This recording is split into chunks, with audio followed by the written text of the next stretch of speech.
शमशेर बहादुर सिंह का जन्म 13 जनवरी 1911 को देहरादून में हुआ था। वे आधुनिक हिंदी के एक प्रगतिशील कवि थे। शमशेर बहादुर सिंह हिंदी और उर्दू के विद्वान थे। आज उनकी जयंती के मौके पर मैं मुमताज़ खान आपको उनकी एक कविता सुनाने जा रही हूँ, जिसका नाम है टूटी हुई बिखरी हुई।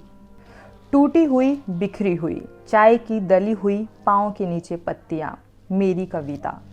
बाल झड़े हुए, मैल से रूखे गिरे हुए, गर्दन से फिर भी चिपके, कुछ ऐसी मेरी खाल, मुझसे अलग सी मिट्टी में मिली सी। दोपहर बाद की धूप छां में खड़ी इंतज़ार की ठेले गाड़ियाँ, जैसे मेरी पसलियाँ। खाली बोरे सूजों से रफू किए जा रहे हैं, जो मेरी आँखों का सूनापन है। ठंड भी एक मुस्कुराहट लिए हुए है, जो कि मेरी दोस्त है। कबूतरों ने एक गज़ल गुनगुनाई। मैं समझ ना सका रदीफ काफ़िए क्या थे। इतना खफीफ, इतना हल्का, इतना मीठा उनका दर्द था। आसमान में गंगा की रेत आईने की तरह हिल रही है। मैं उसी में कीचड़ की तरह सो रहा हूँ और चमक रहा हूँ कहीं न जाने कहाँ। मेरी बांसुरी है एक नाव की पतवार, जिसके स्वर गीले हो गए हैं। छप छप छप मेरा हृदय कर रहा है छप छप छप। वह पैदा हुआ है जो मेरी मृत्यु को संवारने वाला है। वह दुकान मैंने खाली की है, जहाँ पॉइजन का लेबल लिए हुए दवाइयाँ हंसती हैं। उनके इंजेक्शन की चिकोटियों में बड़ा प्रेम है। वह मुझ पर हंस रही है, जो मेरे होठों पर एक तलुए के बल खड़ी है, मगर उसके बाल मेरी पीठ के नीचे दबे हुए हैं और मेरी पीठ को समय के बारीक तारों की तरह खुरच रही हैं। उसके एक चुंबन की स्पष्ट परछाई मुहर बनकर उसके तलुओं के ठप्पे से मेरे मुंह को कुचल चुकी है।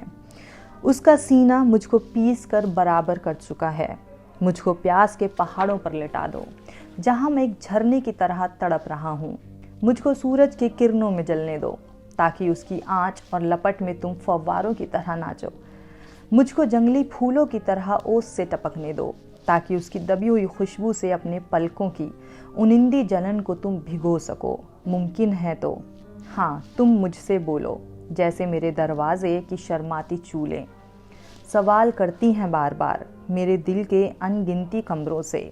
हाँ, तुम मुझसे प्रेम करो, जैसे मछलियाँ लहरों से करती हैं, जिनमें वह फंसने नहीं आती, जैसे हवाएं मेरे सीने से करती हैं, जिसको वह गहराई तक दबा नहीं पाती। तुम मुझसे प्रेम करो जैसे मैं तुमसे करता हूँ। आई नो, रोशनाई में घुल आओ और आसमान में मुझे लिखो और मुझे पढ़ो। आई नो, मुस्कुराओ और मुझे मार डालो। आई नो, मैं तुम्हारी जिंदगी हूँ। एक फूल उषा की खिलखिलाहट पहनकर रात का गड़ता हुआ काला कंबल उतारता हुआ मुझसे लिपट गया। उसमें कांटे नहीं थे, सिर्फ एक बहुत काली, बहुत लंबी जुल्फ थी, जो ज़मीन तक साया किए हुए थी, जहाँ मेरे पाँव खो गए थे। वह गुल मोतियों को चबाता हुआ, सितारों को अपनी कनखियों में घुलाता हुआ, मुझ पर एक जिंदा इत्रपाश बनकर बरस पड़ा। और तब मैंने देखा कि मैं सिर्फ एक सांस हूँ, जो उसकी बूंदों में बस गई है, जो तुम्हारे सीनों में फांस की तरह ख्वाब में अटकती होगी, बुरी तरह खटकती होगी। मैं उसके पाँवों पर कोई सिजदा ना बन सका, क्योंकि मेरे झुकते और ना झुकते इसके पाँवों की दिशा मेरी आंखों को लेकर खो गई थी। जब तुम मुझे मिले, एक खुला हुआ फटा हुआ लिफाफा तुम्हारे हाथ आया। बहुत उसे उल्टा पलटा, उसमें कुछ ना था। तुमने उसे फेंक दिया। तभी जाकर मैं नीचे पड़ा हुआ तुम्हें मैं लगा। तुम उसे उठाने के लिए झुके भी, फिर कुछ सोचकर मुझे वहीं छोड़ दिया। मैं तुमसे यूं ही मिल लिया था।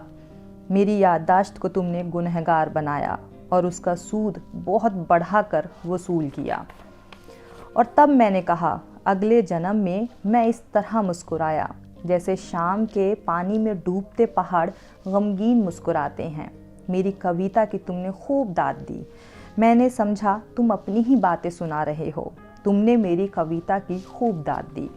तुमने मुझे जिस रंग में लपेटा, मैं लिपटता गया, और जब लपेट ना खुले, तुमने मुझे जला दिया। मुझे जलते हुए भी तुम देखते रहे, और वह मुझे अच्छा लगता रहा।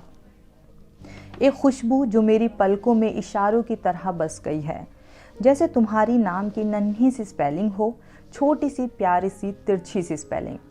आह, तुम्हारे दांतों से जो धूप के तिनके की नोक उस पिकनिक में चिपकी रह गई थी, आज तक मेरी नींद में गड़ती है।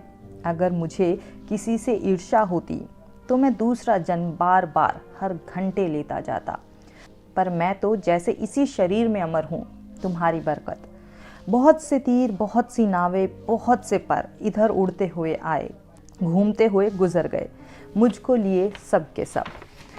तुमने समझा कि उनमें तुम थे, नहीं नहीं नहीं, उसमें कोई ना था, सिर्फ बीती हुई अनहोनी और होनी की उदास रंगीनियाँ थी फकत। इस कविता में कवि के लिए उनकी प्रेमिका सिर्फ देह भोग की वस्तु ना होकर सौंदर्य का प्रतीक है।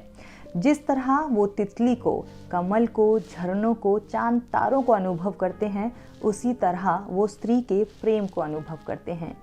कवि को अपनी प्रेमिका में कुछ दिव्य और अलौकिक दिखाई देता है। इस कविता के लेखक शमशेर बहादुर सिंह की आज जयंती है। इस मौके पे मैं मुमताज़ खान साहित्य तक की तरफ से उनको नमन करती हूँ।